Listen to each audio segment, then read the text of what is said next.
दास नवाचार गोष्ठी गृह एवं national institute of women child and youth development के तत्वावधान में आयोजित आत्मनिर्भर भारत समस्याएं एवं चुनौतियां विषय 2 दिवसीय वेबिनार के मुख्य अतिथि मेरे अत्यंत आत्मीय भाई शुभेच्छु सुहृद प्रोफेसर रमाशंकर दुबे जी, माननीय कुलपति सेंट्रल यूनिवर्सिटी गुजरात, जिन्हें हम सुन रहे थे और सुनने की इच्छा थी। आरंभ से लेकर और अब तक हमारे यहाँ स्वदेशी स्वावलंबन और आत्मनिर्भरता का जो भाव है, इस तरह का विशद विवेचन बहुत कम सुनने को मिलता है। इतने अच्छे वक्तव्य के लिए आपको साधुवाद भी, बधाई भी। हमारे यहाँ नवाचार गोष्ठी गृह के अध्यक्ष एवं डीन एकेडमिक्स प्रोफेसर आलोक श्रोत्री जी, जिन्होंने आरंभ में हम सभी का स्वागत किया और इस विषय के बारे में थोड़ा कहा भी।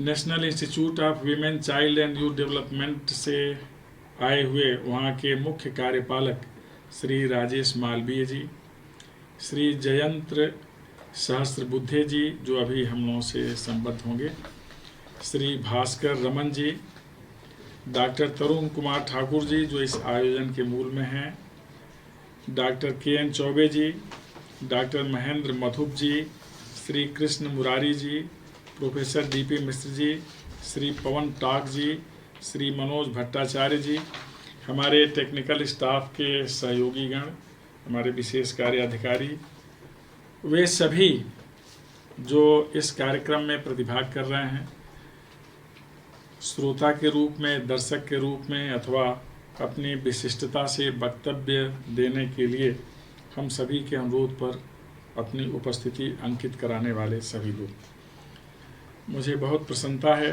कि एक बहुत महत्वपूर्ण विषय, जिसके लिए माननीय प्रधानमंत्री जी बार बार कहते भी रहते हैं और लगभग उस दिशा की पूर्णता की ओर हम लोगों को लेकर पहुंच भी गए हैं, आत्मनिर्भर भारत, समर्थ भारत।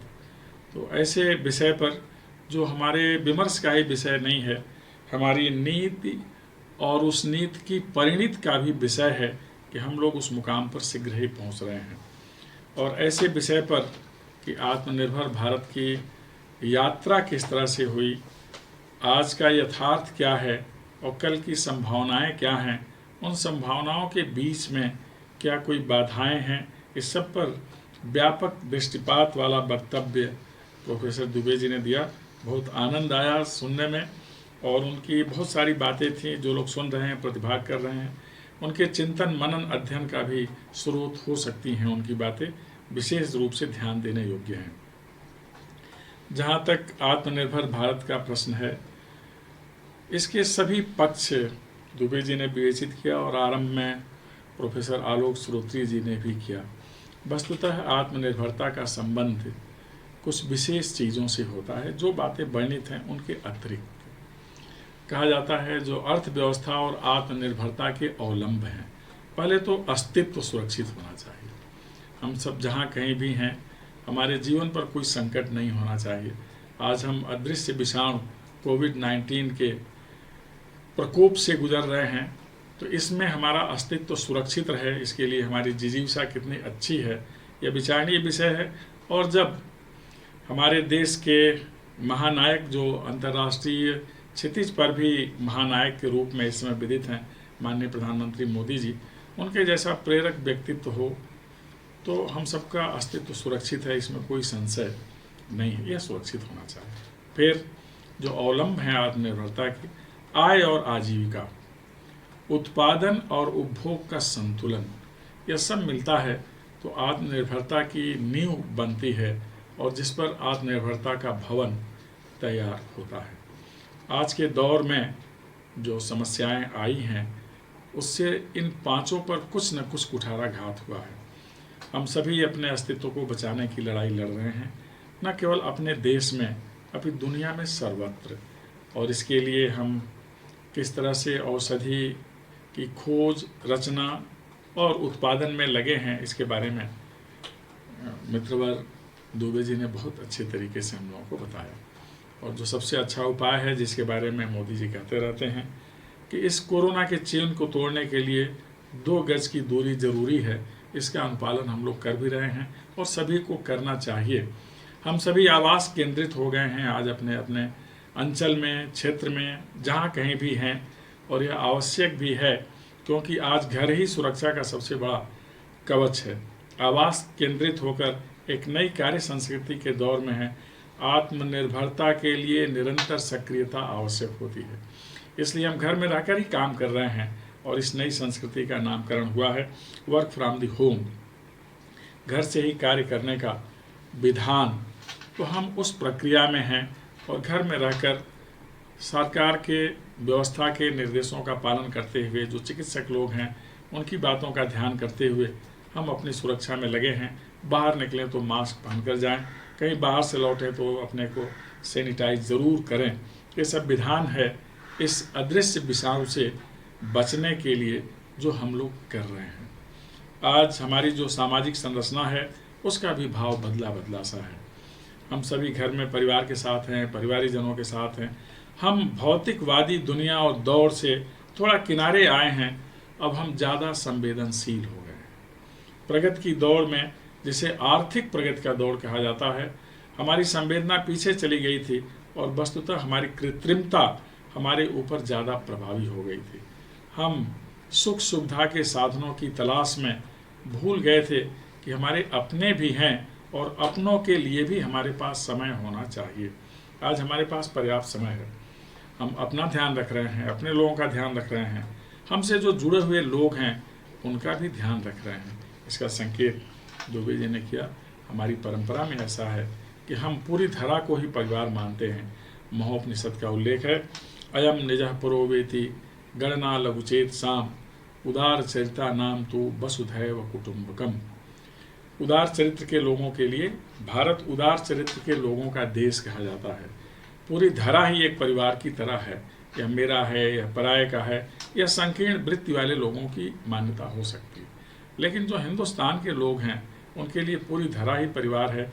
इसलिए सामाजिक व्यवस्था में हम सबकी चिंता कर रहे हैं। जो हमसे जुड़े हुए इस देश के बाहर हैं हम उनकी भी चिंता कर रहे हैं और हम सबको पर्याप्त समय दे रहे हैं। ये थोड़ा समय बदला है, सामाजिकता की वृत्ति बदली है। अब हम साथ साथ रहने में विश्वास करने लगे हैं, मिल बांट कर खाने में विश्वास करने लगे हैं। यह हमारा जो सनातन स्वभाव है, हमारी परंपरा में जो समाज की कल्पना है, आज वह मूर्त रूप में दिखलाई दे रही है। यह परिवर्तन आया है और जब ऐसा हमारा समाज बन जाता है तो समाज भी आत्मनिर्भर हो जाता है। आत्मनिर्भरता की शुरुआत हमारे देश की आबादी जनित संरचना में इकाई के रूप में पहले गांव आता है, फिर गांव से हम बढ़ते हैं नगर, शहर, महानगर, आजकल मेट्रो सिटी भी हो गए हैं, वहाँ तक हम यात्रा कर लेते हैं। फिर संपूर्ण राष्ट्र, समवेत राष्ट्र जिसे कहते हैं, हमारी परंपरा में अथर्ववेद में जो उल्लेख है, माता भूमि पुत्रो अहम पृथिव्या, कि पृथ्वी हमारी, भूमि हमारी माँ है और हम इस धरा की संतान हैं। इस भाव से फिर हम विचार करते हैं और पूरे राष्ट्र की कल्पना, जिस पर चर्चा भी हुई, हम लेकर के आगे बढ़ते हैं कि हम इकाई से लेकर शिखर तक सब जगह आत्मनिर्भर हो जाएं। हमारे देश में परंपरा भी रही, इसको विशेष रूप से सूत्र रूप में गांधी जी ने दिया भी, स्वदेशी, स्वावलंबन, स्वराज्य, फिर संप्रभुता, इस तरह की यात्रा होती रही। हर स्तर पर हमें आत्मनिर्भर होना है। कि आत्मनिर्भरता का आरंभ तो ग्रामीण व्यवस्था से होता है, जहां आज हम पुनः लौट करके आ गए हैं। विकास एक चक्रीय प्रक्रिया है, अर्थात हम जहां से शुरू करते हैं अंत में वहीं पहुंच जाते हैं। आप व्यक्ति को ले लीजिए, हम किसी सहारे खड़े होते हैं और जब उत्तरार्ध में आते हैं तो फिर किसी के सहारे ही खड़े हो पाते हैं। तो यह विकास की एक चक्रीय प्रक्रिया है।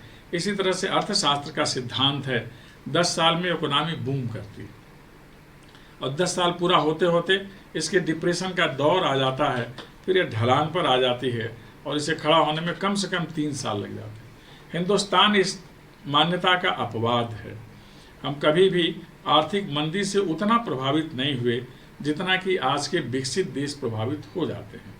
कारण कि हमारी आर्थिक व्यवस्था का आधार हमारी कृषि व्यवस्था है। भारत ऋषि और कृषि परंपरा का देश कहा जाता है। तो हमारे यहाँ के जो कृषि से लगे हुए किसान हैं, हमारे यहाँ का नारा कभी हुआ करता था, जय जवान जय किसान, आज भी चलता है। बाद में उसमें आगे जुड़ा, जय किसान जय जवान के बाद जय विज्ञान आ गया, फिर जय अनुसंधान आ गया, और इस तरह से हम क्रमशः जय विज्ञान आ गया, क्रमशः आगे बढ़ते चले गए। तो लेकिन आरंभ तो जय किसान से ही होता है। जो अन्नदाता है, अन्न उत्पादक है, और जो दाता होता है वह ईश्वर के समान होता है। इसीलिए किसान को हम भगवान मानते हैं। तो हमारी आत्मनिर्भरता वहाँ से शुरू होती है। आज भी अगर हम आर्थिक मंदी के दौर से प्रभावित नहीं होते तो उसका मूल कारण हमारी कृषि व्यवस्था और ग्रामीण व्यवस्था है, जिसका संस्कार और स्वभाव क्या है कि हम जो उत्पादन करते हैं ग्रामीण अंचल में, अपने लिए 1 साल का रख लेते हैं सुरक्षित। आप लोगों ने 2 शब्द सुना होगा, देहरी और डेहरी। डेहरी माने घर की दहलीज, और डेहरी जहाँ साल भर के लिए हम अन्न कोष रख सकें। इससे डेहरी दहलीज नहीं लाना है, अर्थात एक संस्कार चलता है वहाँ। डेहरी हमारा कोष कम नहीं होना है, अर्थात हम साल भर के लिए तो सुरक्षित रहे हैं। इसलिए कोई संकट आए, भारत की अर्थव्यवस्था पर साल भर तक कोई कुठाराघात पड़ ही नहीं सकता। इसीलिए आज भी हम चैतन्य हैं, समर्थ हैं। हमारे पास अन्न का भंडार इतना है कि हम 5 साल तक खिला सकते हैं अपनी आबादी को। इस साल और भी ज़्यादा अन्न उत्पादन हुआ है।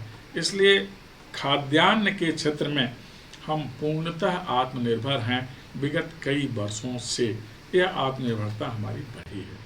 आरंभ में हमारे कुटीर उद्योग धंधे थे, जिसके चलते कहीं कोई बेकार नहीं था, हर हाथ को काम था। हम प्राकृतिक जल स्रोत बना रखे थे, इसलिए हर खेत को पानी था। अब यह विधान हमें पुनः आगे बढ़ाना है। इसलिए आज इस कोरोना के कुप्रभाव से विकास का क्रम जो बदला है, और उस विकास के क्रम में नए शब्द आ गए हैं, जिस पर आज विशेष चिंता करनी है। आत्मनिर्भर भारत में कहीं प्रवासन कहा जा रहा है, कहीं विस्थापन कहा जा रहा है, कहीं पुनर्वापसी कही जा रही है, रिवर्स माइग्रेशन, रिटर्न माइग्रेशन कहा जा रहा है।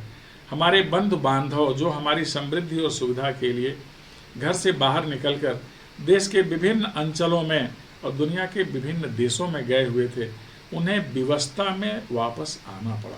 तो इसे विवस्था की वापसी भी कहते हैं। अब आगे जो नियोजन करना पड़ेगा आत्मनिर्भरता के लिए कि ऐसे स्थल जहां हमारे भाई बंधु, हमारे परिवार के सदस्य, भगिनी, माँ, बेटी कार्य करने के लिए गए हैं अथवा गई हैं, उस महानगर में औद्योगिक आस्थान के स्थल पर ऐसी कामगार जनसंख्या के लिए भी सुनिश्चित स्थान आवास होना चाहिए। भगवान न करे भविष्य में कोई संकट आए, लेकिन अगर कोई संकट आता है तो पलायन की यह स्थिति दुनिया में उत्पन्न न हो जो आज के दौर में घटित हुई है। आत्मनिर्भरता के लिए विशेष आवश्यक है। हमने विकास के दौर में सुख सुविधा के साधन अपनाए, बहुत सारी गाड़ियां हमने बना ली, बहुत सारे मनोरंजन के साधन हमने तैयार कर लिए, द्रुतगामी साधन हमने यात्रा करने के लिए तैयार कर लिए, लेकिन हमने ये ध्यान नहीं रखा कि अगर संकट आता है तो बचाव के साधन क्या होंगे। इसलिए चिकित्सा के क्षेत्र में जितना निवेश होना चाहिए था वह निवेश नहीं हुआ। इसलिए आज आवश्यकता है कि चिकित्सा के क्षेत्र में, औषधि उद्योग के क्षेत्र में हम अधिक से अधिक निवेश करें, क्योंकि जब हम सुरक्षित रहेंगे तभी सुख सुविधाओं का उपभोग करेंगे।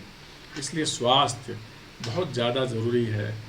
हमारे पास आय के निश्चित स्रोत होने चाहिए, लेकिन सुख के लिए 6 की आवश्यकता होती है।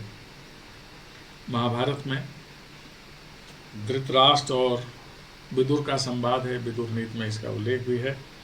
धृतराष्ट्र ने कहा, विदुर हमारे पास 100 पुत्र हैं, बड़ा साम्राज्य है, वैभव की कोई कमी नहीं है, बड़ा नाम है, हर प्रकार की सुविधाएं हैं, फिर भी सुख नहीं है, हमें सुख के उपाय बताओ।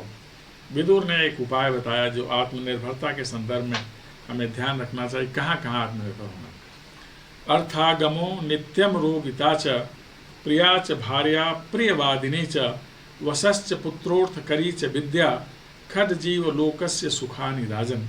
हे राजन, इस संसार में मनुष्यों के सुख के 6 उपाय हैं। पहला अर्थागमो नित्यम, घर का काम चले ऐसी आय होनी चाहिए, अर्थात आर्थिक स्वावलंबन होना चाहिए। नित्यम रोगिता च, शरीर निरोगी हो, स्वास्थ्य का सम्यक प्रबंध होना चाहिए। यह आत्मनिर्भरता की दूसरी शर्त। फिर सुख का उपाय तीसरा चौथा, सहचर या सहचरी जिसके साथ हमें जीवन यापन करना है, प्रियकर हो और प्रिय बोलने वाला हो, वाणी मधुर होनी चाहिए और व्यवहार में सौम्यता होनी चाहिए, जिसके साथ हम रहते हैं। आवश्यक नहीं कि परिवार में ही, हम जहाँ कहीं भी रहें हमें इस बात का ध्यान रखना चाहिए, सत्यम ब्रूयात प्रियम ब्रूयात माँ ब्रूयात सत्यम प्रियम, कि अप्रिय सत्य हमें नहीं बोलना चाहिए, कठोर नहीं होना चाहिए। तो हमें इसका ध्यान रखना चाहिए। स्वावलंबन की अगली शर्त क्या है? व्यवहार सुख में परिवार के साथ, वसश्च पुत्रो, जो संतति है तो बात सुनने वाली हो तब होगी जब उसके साथ संस्कार होगा। हम भौतिकवादी दौड़ में जहाँ पति पत्नी नौकरी के लिए दौड़ते रहे सुबह से लेकर शाम तक और संतति के लिए समय नहीं दे पाते थे, तो कहे जाने लगे थे कि हम लोग नाइट वाले माता पिता हैं, रात्रि वाले। दिन में तो लड़का देखता ही नहीं, सोया रहता। फिर वो संस्कार कहाँ से आए? आत्मनिर्भरता के लिए हमारा जो सनातन संस्कार का विधान है उसका जरूर पालन होना चाहिए। संतान तभी बात सुनेगी जब उसके पास संस्कार होगा, माता पिता का शुभ विचार होगा। इस पर भी हमें ध्यान रखना चाहिए। परिवार और समाज आत्मनिर्भर होता है संस्कार की बुनियाद पर, इसका हमें ध्यान रखना है। और जो आखिरी शर्त है जिस व्यवस्था से हम सभी जुड़े हैं वह है अर्थ करी च विद्या। विद्या ऐसी होनी चाहिए, शिक्षा ऐसी होनी चाहिए जिससे आजीविका के साधन सुलभ हों, अर्थात आय और आजीविका के बीच में एक संतुलन होना चाहिए, सम्यक विधान होना चाहिए, तब आत्मनिर्भरता आती है। तो इसका हमें निरंतर ध्यान रखना है कि ग्राम्य व्यवस्था से लेकर महानगरीय व्यवस्था तक समाज का जो स्वरूप है, महानगरों का विधान है, औद्योगिक आस्थान है, उसमें क्या क्या होना चाहिए, ये विशेष बातें हैं।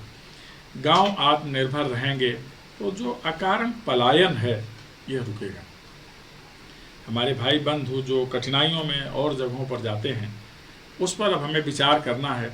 हर अंचल में प्रकृति ने बहुत कुछ दिया है और उस अंचल की आवश्यकता और वहाँ सुलभता के समकक्ष सापेक्ष अगर हम उद्योग स्थापित करें तो निश्चित रूप से स्थानीय स्तर पर ही बहुत सारे रोजगार सृजित हो जाएंगे। स्किल डेवलपमेंट है, इनोवेशन सेंटर है, स्टार्टअप है, ये सब रास्ते उसी के लिए हैं।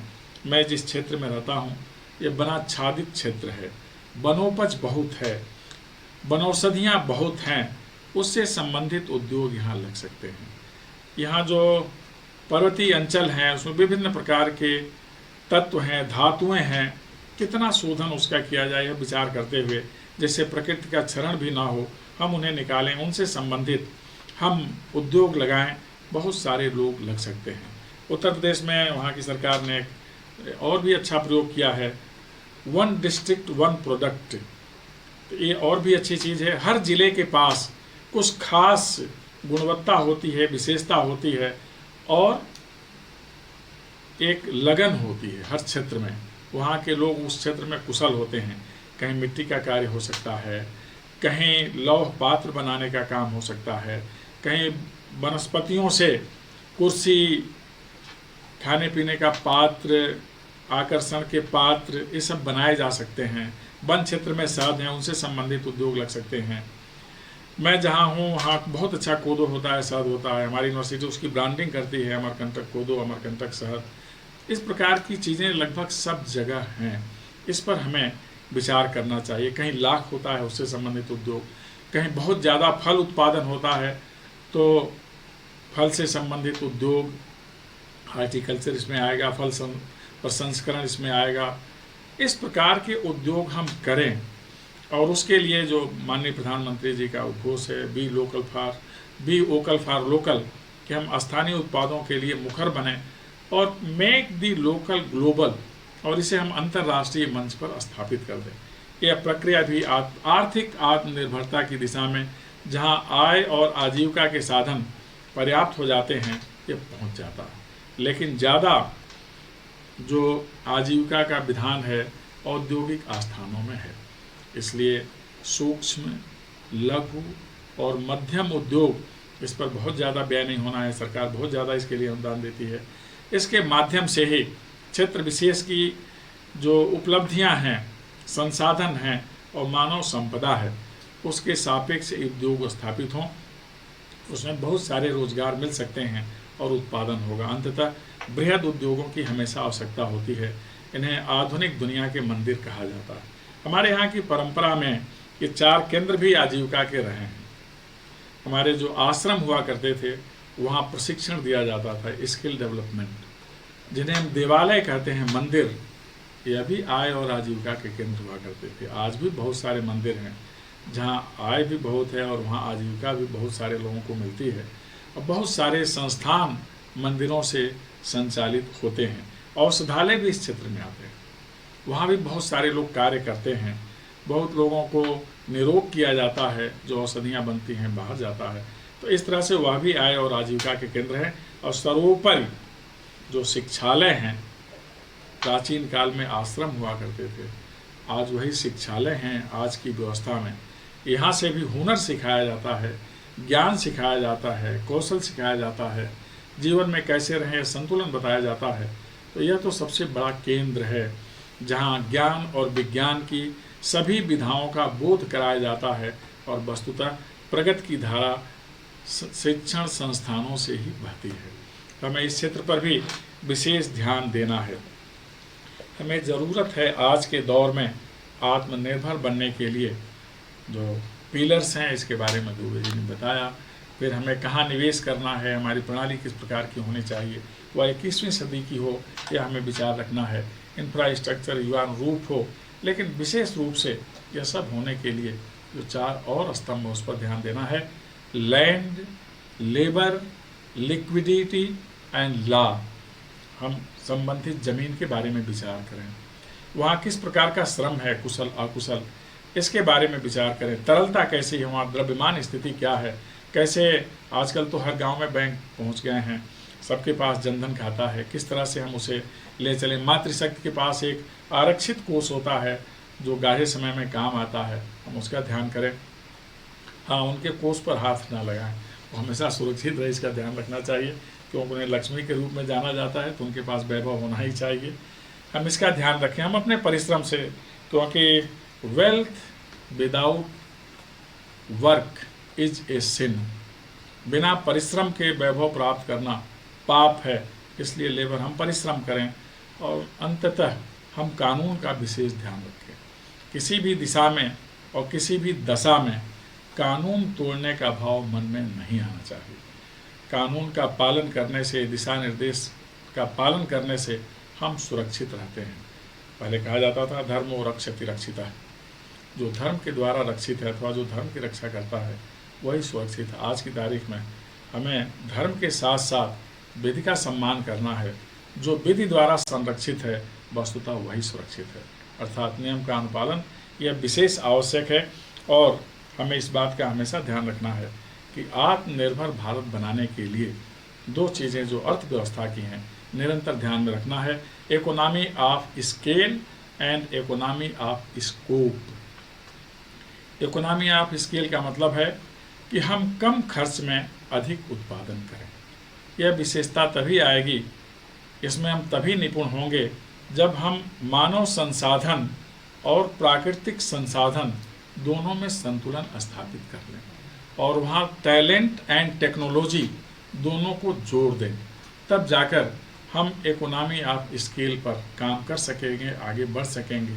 कम खर्च में अधिक उत्पादन होगा और इसीलिए सिस्टम वह अच्छा है जो टेक्नोलॉजिकली ड्राइवन है, तकनीकी से सपोर्टेड है या संचालित है। वो हम ध्यान देंगे तो इकोनॉमी ऑफ स्केल में सफल होंगे। दूसरा हमें ध्यान रखना है इकोनॉमी ऑफ स्कोप। हम एक ऐसा औद्योगिक संस्थान बनाएं या स्थान बनाएं जहां एक ही जगह पर विभिन्न प्रकार के सामानों का उत्पादन हो, अर्थात उसी के कई विंग हों एक ही स्थान पर। तो इससे भी खर्च में कटौती होती है, कम खर्च में कई सामानों का उत्पादन हो जाता है। ये हमारी आत्मनिर्भरता के लिए बहुत ज़्यादा आवश्यक है। यहाँ भी रोजगार का अवसर आएगा। और अंततः दो सेक्टर होते हैं, ऑर्गेनाइज्ड एंड अनऑर्गेनाइज्ड, संगठित और असंगठित क्षेत्र। इसके बारे में हमें ध्यान देना है। असंगठित क्षेत्र में रोजगार के अवसर ज़्यादा है। असंगठित क्षेत्र को भी सपोर्ट करना भारत सरकार की ओर से बहुत ज़्यादा सपोर्ट हो रहा है। उसमें बढ़ चढ़ के भाग लेना, क्योंकि जो हम इनोवेशन करेंगे, नवाचार करेंगे, तो उसके लिए असंगठित क्षेत्र ज़्यादा मुफीद माना जाता है। वहाँ से हम आगे बढ़ेंगे, सरकार का सहयोग होगा, हमारे अंदर नवाचार की वृत्ति होगी, तकनीकी होगी, उससे हम काम करें। संगठित क्षेत्र भी है, संगठित क्षेत्र वस्तुतः है नियमन करने के लिए है, वहाँ भी है। इसलिए आजकल सेवा क्षेत्र में भी बहुत सारे लोग हैं। और आज का जो दौर है, ऐसे में जो हमारे मूल्य बदले हैं, अब हम पुनः उस दौर में हैं कि हमारे लिए जो उत्सर्ग करता है, त्याग करता है, उसको हम सैल्यूट करते हैं, कोरोना वॉरियर्स को।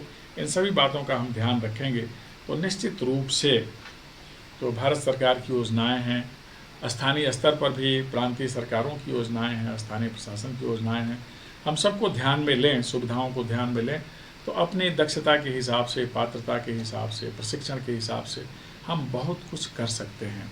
विकास का मार्ग नीचे से ऊपर की ओर जाता है। आत्मनिर्भरता की व्यवस्था आधार से शिखर की ओर जाती है। और इस माध्यम से हम जिन क्षेत्रों में आत्मनिर्भर होने वाले हैं, उन्हें हम सिक्योरिटी का क्षेत्र कहते हैं। खाद्यान्न सुरक्षा जो पर्याप्त है, स्वास्थ्य सुरक्षा जिस पर हम तेज़ी से आगे बढ़ रहे हैं, पर्यावरण सुरक्षा जिसको लेकर हम बहुत ज़्यादा चिंतित हैं, और आज शुद्ध पर्यावरण ही हमारे बचाव का मूल कारण है। अब पुरुष प्रकृति संबंध फिर से परिभाषित होना है। हमें ध्यान रखना है कि वृक्षों की कटान की ओर न जाएं, हम सतत विकास के भाव को रखें, और सतत विकास ही हमें बहुत कुछ देगा और बहुत सारी बाधाओं से बचाएगा। इसके लिए प्रकृति के साथ जाति करने का अथवा प्रकृति विजय का विधान अब छोड़ना पड़ेगा, हमें संतोषी होना पड़ेगा, जैसा आज के दौर में हम हो गए हैं। कम में भी अधिक से अधिक प्रसन्न रहने की प्रवृत्ति हमारे अंदर आ गई है। इस बात का विचार करना, internal security and external security, इस पर हमें ध्यान देना है। अब विशेष करके सुरक्षा के क्षेत्र में अब हम बहुत सन्नद्ध हैं, इसमें बहुत ज़्यादा निवेश भी हुआ है। जो हमारे यहाँ आर्थिक गलियारा बन रहा है, उसमें सुरक्षा से संबंधित जो उपाय हैं, साधन हैं, उनके निर्माण पर अब काम हो रहा है। आप देख रहे होंगे कि इसी संबल और आत्मनिर्भरता के कारण अब हमारी सीमाएं बहुत ज़्यादा सुरक्षित हैं। अब अगर कोई अमानुषिक वृत्ति वाला राष्ट्र जो लद्दाख में दिख रहा है को प्रयास करता है, तो उसे बहुत ज़्यादा भोगना पड़ेगा और उसकी प्रतिकूल स्थितियां सृजित हो जाएंगी। आज हम उस दौर में पहुंच गए हैं कि हमारे विरुद्ध सोचने वाला राष्ट्र निश्चय ही अधोगति को प्राप्त होगा, जो हमारे पड़ोसी राष्ट्र की नियति दिखलाई दे रही है। इसलिए सब क्षेत्र हैं जिसमें हमें आत्मनिर्भर हो जाना है। बहुत सारे में हैं, बहुत सारों के लिए उद्यम चल रहा है। वस्तुतः सब कुछ मिलता है उद्यम से। उद्यमेन ही सिद्ध्यन्ति कार्याणि न मनोरथे न सुप्तस्य सिंहस्य प्रविशन्ति मुखे मृगाः। उद्यम करने से ही कार्य सिद्धि होती है, केवल कामना करने से ही नहीं। हम युवा भारत के नागरिक हैं। परिवर्तन का कारक और कारण युवा वर्ग ही होता है। हम सौभाग्यशाली हैं कि हमारे यहाँ के युवा राष्ट्रभक्ति से लबरेज हैं और हमारे सामने एक आदर्श नेतृत्व है माननीय मोदी जी का। लेकिन परिवर्तन की सारी धाराएं शिक्षा क्षेत्र से निकलती हैं, हम सभी उससे संबंधित हैं। माननीय मानव संसाधन मंत्री जी निरंतर इस क्षेत्र में नवाचार और गुणवत्ता के लिए प्रोत्साहित करते रहते हैं।